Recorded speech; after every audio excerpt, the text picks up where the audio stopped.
What if James Bond and Mission Impossible shared the same universe? The year was 2027. The world was fracturing under the weight of unseen wars. Wars fought not with armies, but with shadows.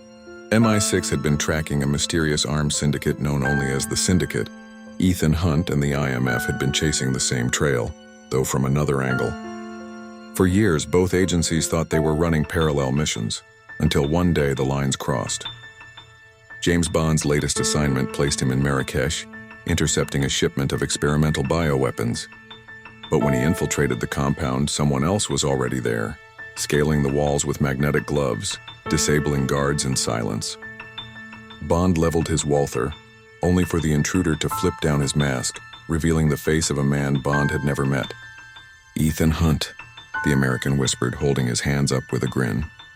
"And you must be the famous Row 7. I was wondering when we'd run into each other." The mission was a disaster waiting to happen. Two legends with two very different methods. Bond relied on calculated charm and brutal precision. Hunt thrived on improvisation and impossible odds. As the night unfolded, they realized the truth. The Syndicate had been secretly funding Spectre. Two sides of the same dark coin, manipulating both East and West. MI6 and the IMF had been chasing fragments, never realizing they were fighting a single Hydra with two heads.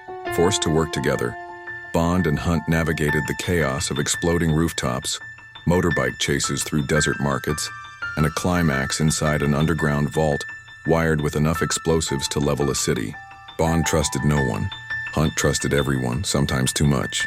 But in that fragile balance, they became the only hope of stopping a weapon that could rewrite the global balance of power. When the dust settled, the mission was a success, but not without cost. Both men walked away bruised and wary, knowing that someday their paths would cross again. As they parted ways, Hunt gave Bond a small nod. "You know, for a guy who wears a tux to work, you're not half bad." Bond smirked, adjusting his cufflinks.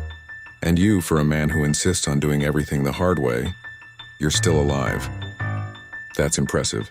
The world remained safe for now, but whispers lingered in intelligence circles of an alliance between IMF and MI6, forged in the fire of shadows. Because when the impossible meets the inevitable, you need more than one hero, you need both.